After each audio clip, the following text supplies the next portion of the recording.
ଶୀତୁଆ ପାଗକୁ ଯଦି ସନ୍ଧ୍ୟା ସମୟରେ ଏହିପରି ଗରମା ଗରମ ମୁସମୁସିଆ ଆଉ ଭିତରୁ ସଫ୍ଟ ବରା ମିଳିଯିବ ତାହେଲେ ସନ୍ଧ୍ୟା ସମୟଟି ଜମିଯିବ। ଶୁଣିପାରୁଛନ୍ତି ଏହି ବରାର ସାଉଣ୍ଡ କିପରି ହେଉଛି। ଇଏ ବାହାରୁ ଯେତିକି କ୍ରିସ୍ପି ଭିତରୁ ବହୁତ ସଫ୍ଟ। ତେବେ ଚାଲନ୍ତୁ ଡେରି ନକରି ଷ୍ଟାର୍ଟ କରିବା ଆଜିର ଏହି ରେସିପି କିପରି ପ୍ରସ୍ତୁତ ହେବ।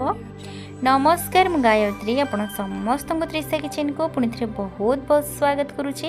ତେବେ ଚାଲନ୍ତୁ ଷ୍ଟାର୍ଟ କରିବା ରେସିପିକୁ। एठी मु हाफ ग्लास बिरी को भल भाव में बाटी आनीची ताकू 4 घंटा भिजेई तापर जो बाटी आनीची जमा भी पानी देनी। एठी टिके बहला करी बिरी बाटिबे जेहेतु एठी मु चोपा लगा कला बिरी नेइथिली ताकू हल्का हल्का टिके चोपा छड़े बाटी नेइची। आपण चाहिले मेसिन रो धला बिरी मध्ये नेइ परिबे।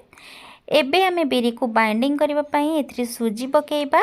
बरा रे सुजी पकेइले मते बहुत पसंद लागे तेणुकर एठी मु सुजी रो क्वांटिटी टिके अधिका रखीची।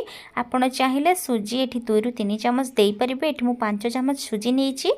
ता सहित पकई नबा चॉप करी पियाज। पियाज को जेतिके चॉप करी पकेइबे हाथ रे ताकू डे क्रॉस करी नहीं पकेइबे ताहले पाखुडा पाखुडा हेइजिवो पियाज गुडी को।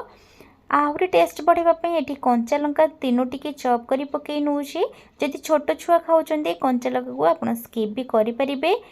ता सहित पकई नवा कि भृसंग पत्र को काटिक पकई नहीं। बहुत लोग तो गोटा भृसंग पत्र पकाती किंतु ये आप भृसंग पत्र काटिक पकेबे। ता सहित धनिया पत्र मुझे काटिक पकई भल टेस्ट आसवाई। एबे आम से पकई नवा स्वाद अनुसार लुण, गोटा जीरा 1 चमच जहाँकि खाइबा बेले बरा बहुत टेस्टी लगिबो। अल्प टिके जुआणी पकेइबा।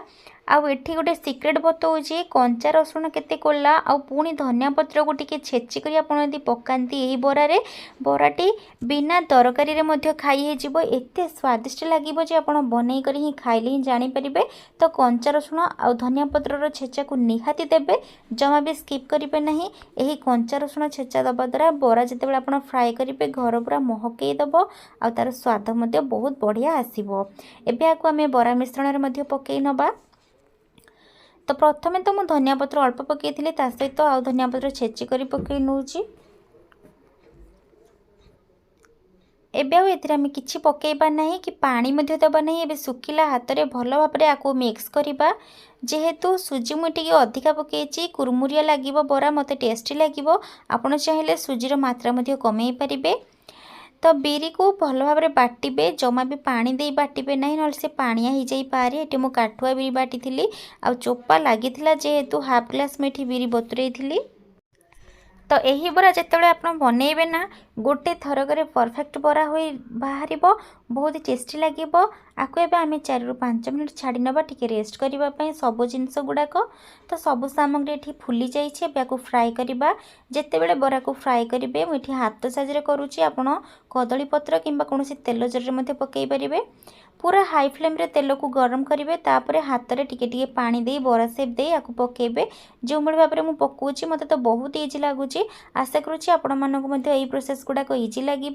आ निहाती यही बरा बहुत स्वादिष्ट रोचे। निश्चय आपण बनातु ये बरा को ये शीतुआ पागरे इवनिंग रे बनातु। आउ ये बरार मजा नियंतु बहुत ही स्वादिष्ट लगे। तो आपण यदि प्रथम थर बरा बनाउछंती एही टाइप रो बनातु परफेक्टली आपणकर बरा तैयारी होई बाहरी जीवो।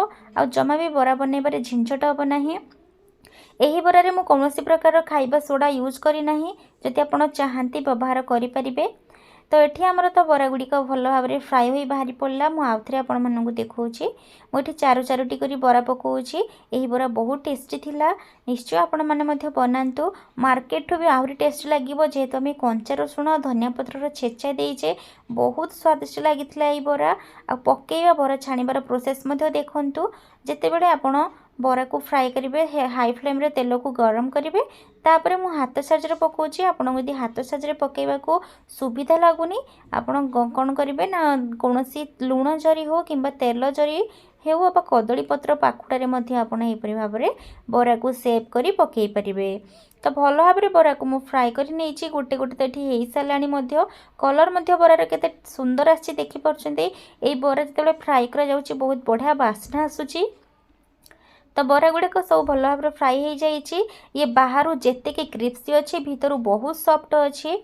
तो ये आमर तो सबुतक बरा को मुझे फ्राए करी काढ़ी नहीं गोटे गोटे कर सजे रखी नौ देखिपुं बरा को देखिक ही आप जापे जे आम यहाँ से भाव में खाईपर बिना तरकारी खाईपर जस्ट पेट लुण टी स्प्रिंकल करे ता सहित बरा को मजा ने। आशा करुँची आज रेसिपी आपन समस्त को भल लगी निश्चय आपड़ यहाँ बनइबे। जदि रेसिपी भल लगी थाए तेबे मो चैनल को लाइक करंतु, वीडियो को लाइक करंतु।